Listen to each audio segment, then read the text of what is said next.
Hola, en el presente tutorial os vamos a presentar el concepto de bloque en Scratch, que sería en cierta manera equivalente al concepto de función que se utiliza en otros lenguajes de programación.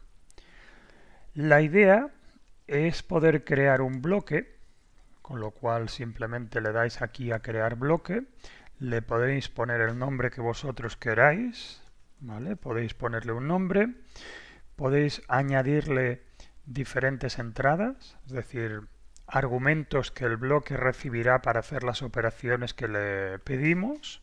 Por ejemplo, podemos hacer que haya una entrada que sea A, otra que sea B y otra que sea C.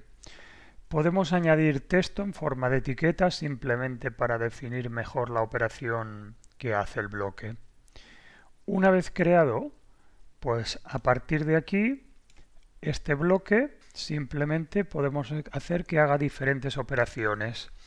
Lo único que ganamos con el bloque es que en lugar de hacer toda la programación en el núcleo principal del programa, en la línea principal del programa, podemos utilizar funciones para dividir el programa en partes más pequeñas.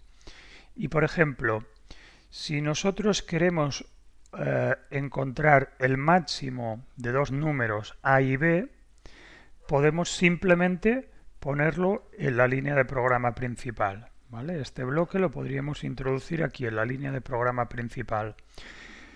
Pero si queremos simplificar nuestra programación o incluso queremos que la misma función la podamos utilizar diversas veces o diversas ocasiones sin tener que volver a escribirla, pues lo definimos como bloque.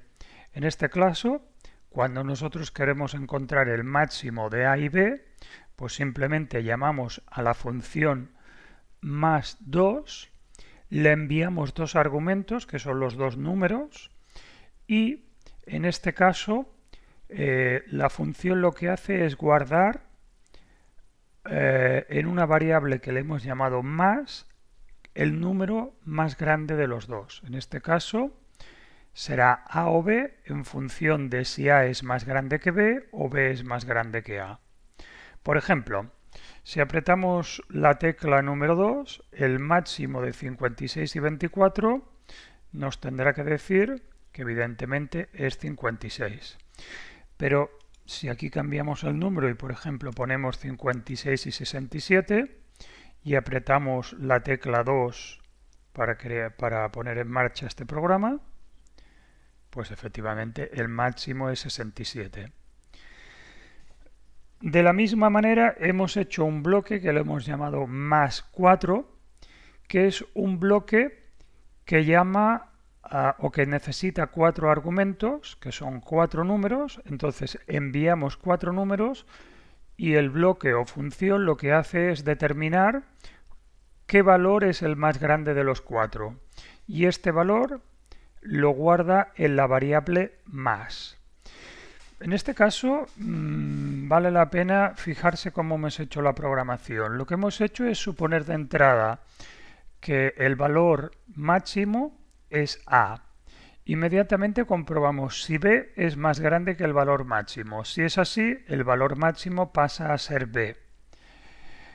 Volvemos a comprobar lo mismo con la C. Si C es mayor que el valor máximo, entonces el valor máximo pasa a ser la C. Y por último, si D es mayor que el valor máximo pasa a ser la D. ¿Vale? Bueno, recordar eso, que nosotros para crear un bloque tenemos que ir aquí a crear bloques y para llamar el bloque que hemos ya creado simplemente arrastramos este icono y lo colocamos allá donde nosotros queramos utilizarlo. Vamos a ver otro ejemplo de uso de las funciones, quizás ya con un poquito más de sentido. Vamos a ver un programa, una función o bloque al que le enviamos un número. Y entonces el bloque lo que nos devuelve es la información de si el número es un número primo o no es un número primo. ¿Vale? Recordemos que los números primos son los que solo son divisibles por 1 y por sí mismos. En este caso le hemos enviado el número 7, pero podemos enviarle, por ejemplo, el número 9. El número 9 evidentemente no es un número primo. Vale, efectivamente nos dice que no es un número primo. Vamos a enviarle, por ejemplo, el número 31. Y efectivamente nos dice que el número 31 es un número primo. Para saber si el número es primo o no, lo que hacemos es crear una variable que se llama primo. Si la variable tiene el valor de true, ¿vale? Que sería verdadero en inglés, significa que el número sí que es primo. Y lo que hacemos es suponer de entrada que el número será primo. Pero luego lo que hacemos es ir comprobando si es divisible por 2, por 3, por 4 y así sucesivamente por todos los números hasta llegar al mismo número menos 1. Si es divisible por alguno de estos números, es decir, el resultado de la división da un residuo 0, recordar que el residuo se calcula con la operación módulo, pues si el residuo es 0, significa que el número ya no es primo, porque es divisible por este número. Automáticamente fijamos el valor de primo a false, para indicar que no es un número primo. Y podríamos continuar probando más números, pero en este caso ya no es necesario. En el momento que ya encontremos un número por el cual sea divisible, ya sabemos que el número no es número primo. En este caso, lo que yo hago es interrumpir el script, interrumpir esta función y automáticamente ya devuelvo el control al programa principal. ¿Vale?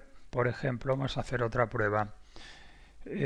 Ponemos el número 64 y evidentemente el número 64 es divisible por 2, por lo tanto nos tiene que decir que no es un número primo. Vale, pues el otro reto que os voy a pedir que hagáis es hacer un programa, vamos a verlo, al que tú le das, por ejemplo, un número, el número 78, y te da toda la lista de los números primos que hay hasta el 78. ¿Veis? Para hacer esto, lo que hemos hecho es utilizar la función que acabamos de crear. Hemos creado una función que nos va diciendo si un número es primo, pues entonces vamos comprobando todos los números hasta llegar al número que nos ha dado el usuario y vamos comprobando si es un número primo. Si es un número primo, lo añadimos a la lista. ¿Vale? Lo añadimos a la lista, en este caso simplemente quiere decir que hacemos una variable de tipo alfanumérica, es decir,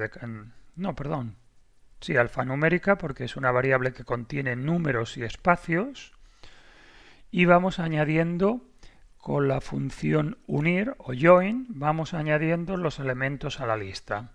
¿Vale? Y recuerdo que utilizamos la función para saber si el número es número primo. Por ejemplo, si nos dice que encontremos la lista de todos los números primos hasta el 11, pues empezamos comprobando si el 2 es un número primo.